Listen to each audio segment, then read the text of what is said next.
15 ans en seconde. J'avais complètement décroché, j'étais au fond de la classe près du radiateur et je faisais des caricatures de mon professeur de mathématiques. Et un jour, faisant rire toute la rangée du fond en le caricaturant en cochon avec ses cheveux gras et ses joues rouges, j'ai senti une petite tape dans le dos. Il m'a dit Mademoiselle Muller, j'aimerais voir vos parents. Et grâce à lui, ma vie a changé parce qu'il a dit à mes parents que en fait, je n'avais rien à faire dans la section mathématiques et qu'en revanche, j'avais beaucoup de talent en dessin et il a sorti cette caricature. Mes parents étaient épouvantés, se sont excusés. Il a dit non, votre fille a du talent, il faut absolument qu'elle fasse du dessin, il faut aller au bout de ses rêves, c'est ça qu'elle doit faire. Et c'est lui qui a mis finalement, qui a semé cette petite graine. Et tout naturellement, eh bien, ça m'a amenée aux arts décoratifs de Strasbourg. J'avais eu la chance, en sortant des arts déco, d'avoir été sélectionnée à la Foire internationale de Bologne, jeunesse. Et ce qui m'a permis d'avoir tout de suite du travail dans les maisons d'édition comme Fleurus Press, Bayard Press ou Casterman ou Nathan. En revanche, la bande dessinée, ça me paraissait être un univers d'hommes. Alors j'avais la chance d'avoir été dans la même classe que Blotch aux Arts Déco. Et Blotch m'avait entraîné à Fluide Glacial, où il publiait déjà très jeune. Et là, j'ai rencontré une bande de 20 gars sympathiques, mais au bout d'une heure, dès qu'ils avaient un peu bu, étaient un petit peu éméchés. Et je me sentais un peu une étrangère au milieu de tout ce groupe, comme une équipe de foot. Et moi, une jeune femme qui venait un peu comme une extraterrestre d'une autre planète. Et j'ai pris peur, je dois avouer, et je suis partie, et je me suis réfugiée dans le monde jeunesse où j'étais très bien. Et c'est avec la rencontre de Véronique Grissot, qui était une coloriste à cette époque-là, et elle avait aussi envie, elle, d'écrire des scénarios de BD, donc ça nous a donné de la force et de la confiance d'être à deux filles, hein. Et on a créé notre Lucie. Lucie venant du nom de la première femme de l'humanité. Voilà, donc on avait cette envie avec Véronique Grissot de créer juste un personnage normal, une fille d'aujourd'hui dans laquelle on puisse se retrouver avec des aventures, hein, raconter aussi la société. On a travaillé d'ailleurs toutes les deux à ce moment-là pour la série Un gars, une fille à la télé où on a fait les scénarios. Parce que justement, ils avaient repéré Lucie et on voyait Jean Dujardin au lit en train de lire notre premier Lucie. Mais ça nous a mis vraiment le pied à l'étrier, aussi bien à Véronique Grissot qu'à moi-même, pour faire de la bande dessinée. On va le reprendre, je pense, on va prendre un 5e album un peu plus tard sur Lucie, ou ce qu'on est devenu un petit peu aujourd'hui avec voilà, les affres de la quarantaine, de la cinquantaine, les enfants, peut-être les petits-enfants bientôt. I watch the world, not like a map, not like a painting. Fort de cette expérience, j'ai continué dans les héroïnes de fiction, mais j'avais envie de les inscrire un peu plus dans la grande histoire.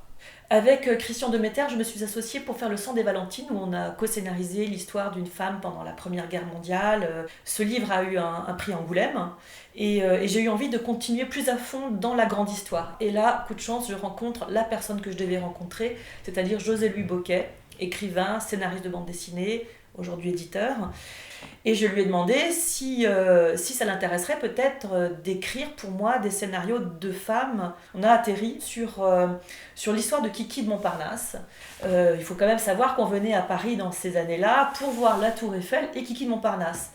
Et en même temps, elle n'est pas dans les livres d'histoire. Alors on a eu envie de se pencher sur cette histoire extraordinaire de ce modèle qui était un peu un modèle de vie, dans le sens où c'était un modèle d'émancipation.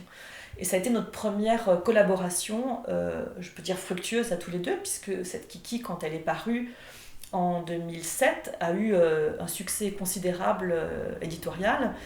Donc on a eu droit à, si je peux dire, un deuxième ticket par notre éditeur Casterman à ce moment-là pour faire un autre album de ce type. Et on rentre dans une espèce de série d'héroïnes comme ça, qui nous enchante en fait, parce qu'on adore refaire l'histoire, revisiter l'histoire à travers ces héroïnes.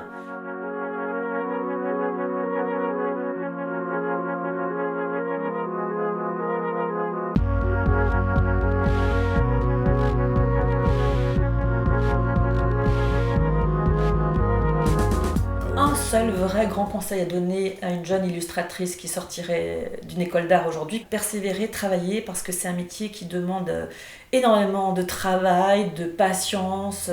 C'est assez fatigant, ça rémunère très mal. Il faut vraiment être animé d'une passion et d'une envie de raconter, de faire, et je crois que c'est payant à très long terme si on a la capacité et la patience et le courage de s'accrocher. Alors bien sûr, j'ai pas un, mais plusieurs projets futurs. Actuellement, je suis en train de travailler sur l'histoire des Goscinny, depuis finalement les parents de René Goscinny jusqu'à aujourd'hui Anne et sa famille. et raconter toute cette épopée. Comment, comment les Goscinny sont passés de la création d'Astérix à la création d'Anne aujourd'hui, et raconter l'histoire de René à travers les yeux de sa fille. Et par ailleurs, j'ai un autre projet avec José Louis Bocquet. Nous recréons le parcours d'une femme qui a été malheureusement oubliée de l'histoire, encore une fois, mais qui pourtant a marqué l'histoire. Elle s'appelle Alice Guy. C'est la première cinéaste française, mais mondiale, au début, fin du 19e siècle et début du 20e siècle. Donc ça raconte un peu l'histoire du cinéma muet jusqu'au passage du cinéma parlant.